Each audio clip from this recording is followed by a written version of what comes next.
Hey guys, welcome back to the O&D Life and Manual Monday. Today we're going to talk about ballast. Ballast for your BX.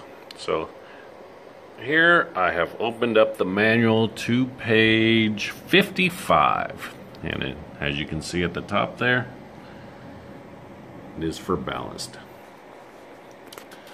Now it does talk about putting ballast on the front. You can add some weight to the front in case you don't have a loader and you have an implement on the back and it lifts up those lifts up the front wheels. You'll need some weight on the front. So it does talk about that. It appears to even give you a maximum weight for the front of 275 pounds. But I really kind of want to focus on the rear ballast. In fact, this even goes into the using calcium chloride, and it will give you some data here about how much weight it is. I'm trying to read it here. Tire sizes. If you fill it up 75%.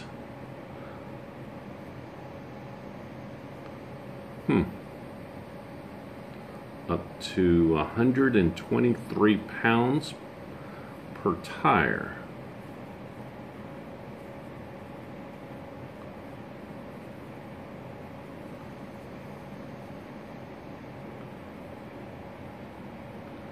Okay.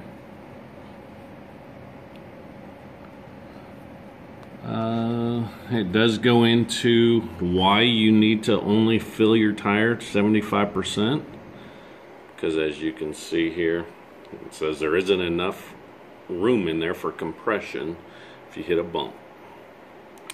One of the other things that has always come up in the forums is, you know, as you can see in the manual, that bottom line, while the backhoe is installed on the tractor, liquid ballast in the rear tires should be removed.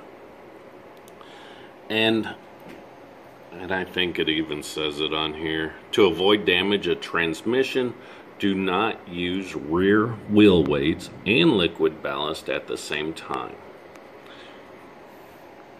So, you know, that gets debated a lot about having your tires filled and having liquid weight.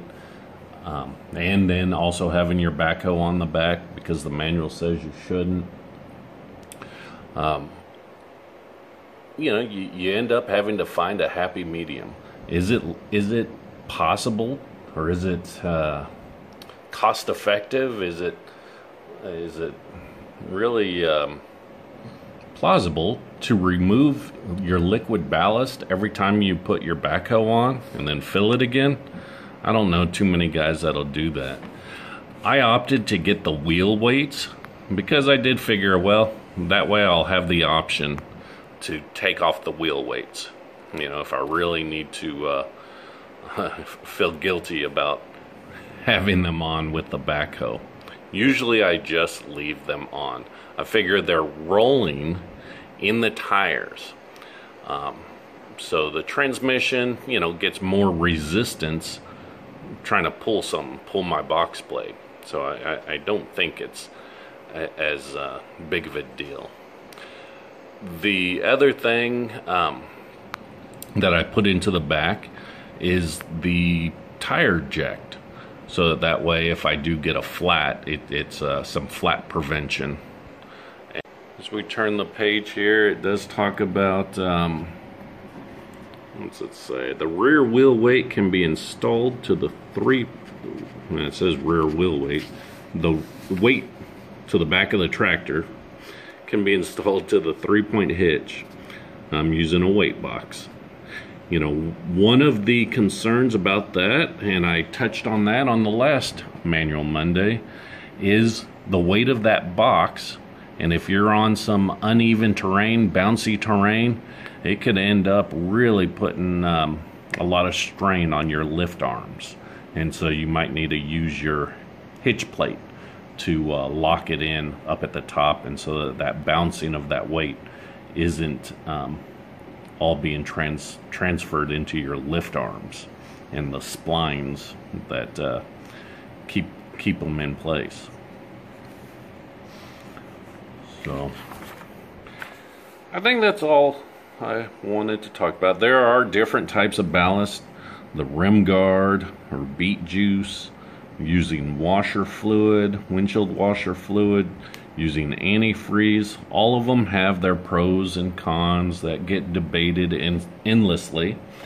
Bottom line is you have to, find something that works for you, that's cost effective, and you gotta live with yourself, with what decision you make. The one other thing I might talk about here is wheel spacers, rear wheel spacers, to help with stability of the tractor, keep it from rolling over as easily and lowering that center of gravity. There's some debate saying that you really run the risk of damaging your axle. And perhaps you do. Depends on the use. Depends on how much weight you have on the tractor. I will say, my preference would be more weight in the tires, as in wheel weights and liquid, versus a weight on the back. Just, for a couple reasons. One, the weight on the back is going to put all that weight onto your axle. So then if you do have spacers on your rear wheels, that's more weight, and potentially more damage if you're carrying some heavy stuff on that rear. If all your weight, and plus you tie up your 3-point hitch, so you can't use it for another implement. At least with the wheel weights, it's all in the tire, on the tire, is rolling, and it helps plant that tractor to the ground, basically. Lowers the center of gravity. Combine that with spacers, I can see how that would be a much more stable platform. So, just some of my 2 cents. Love to hear some of your thoughts, and so please comment below. If you can, give it a thumbs up and subscribe if you haven't yet. Once again, you guys stay safe out there.